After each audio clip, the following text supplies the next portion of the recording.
I was holding the scissors when I saw the stitching come loose.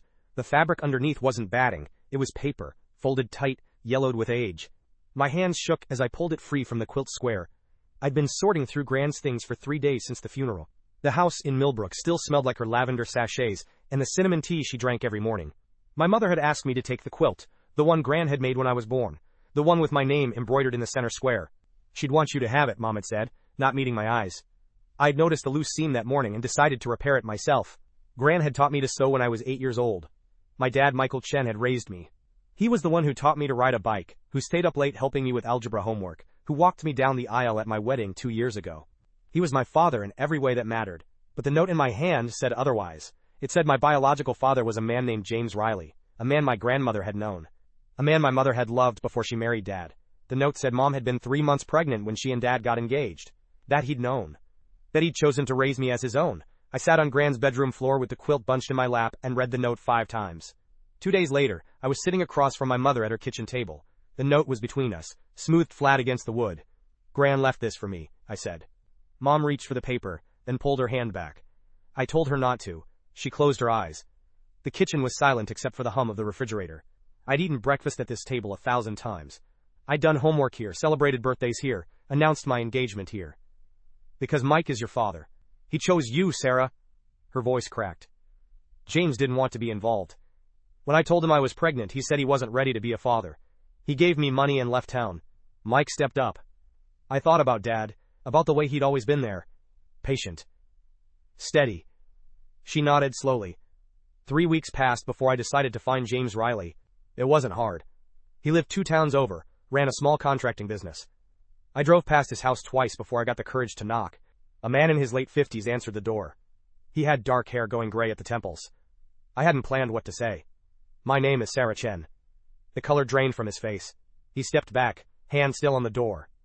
I just want to talk, I said quickly. Just talk. He let me in. His living room was neat, impersonal. No family photos on the walls. I didn't know Linda kept the baby, he said finally. She told me she was going to, but then I never heard from her again. I figured she'd changed her mind, or... I don't know. I was 23. I was scared. She married someone else. James nodded. That's good. I'm glad she had help. He looked at me for a long moment. I don't know. The truth. Maybe. He sighed. The truth is, I was a coward.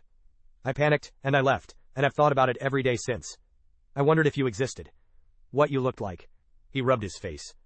We talked for an hour. He told me about his life, his failed marriage, his regrets. He asked about mine. It was strange, and awkward, and somehow necessary. He asked. I know I don't deserve it, but I need time, I said. He nodded. I drove home and called my dad. Hey kiddo, can you come over? There was a pause. My breath caught. Your mom called me. His voice was gentle. Come to the house. An hour later I was sitting in my childhood home, in the kitchen where Dad had made me pancakes every Saturday for 18 years. I met him, I said. Dad's expression didn't change. He seems... lost. I wrapped my hands around the warm mug. Are you angry? Dad reached across the table and took my hand. Sarah, you're my daughter. Nothing changes that. Not biology, not some note, not anything. If you need to know him, I understand. Tears burned behind my eyes. I don't want you to think... I don't, he said firmly. I know exactly who I am to you. I've known it for 29 years. 2 months later, I invited James to Sunday dinner at our house. My husband Dan was nervous, but he understood why I needed to do this. We were halfway through the meal when Dan asked James about his work. James smiled. My dad walked me down the aisle, I said quietly. James's smile faltered for just a second, then steadied. But something in his voice made me look closer. There was grief there, old and deep. And suddenly I understood. He hadn't just missed my childhood, he'd missed everything. Every milestone, every moment. By his own choice, yes, but he'd still missed it. But you're here now, I said. For Sunday dinner. His eyes went bright. Yeah. I dried the last plate and set it in the cabinet. I think Gran knew exactly what she was doing with that note. She wanted me to have the choice. I thought about Dad, who chose me before I was born. About James, who was trying to choose me now even knowing he'd never get back what he'd lost. It means showing up, I said finally. It means choosing each other, over and over again.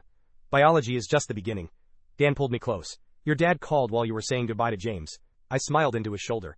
The quilt is on our bed now, the note tucked safely in my jewelry box. Sometimes I take it out and read Gran's handwriting, her careful explanation of why she wanted me to know. She ended the note with a line I return to often. The truth is complicated, sweetheart, but you're strong enough to hold it. She was right. The truth didn't break my family. It expanded it, in ways I'm still learning to understand. James and I have coffee every few weeks now. He'll never be my dad, but he's becoming something else. Something new. So here's my question for you. If you found out your family wasn't what you always believed, would you want to know the truth? Or would you rather keep the story you grew up with?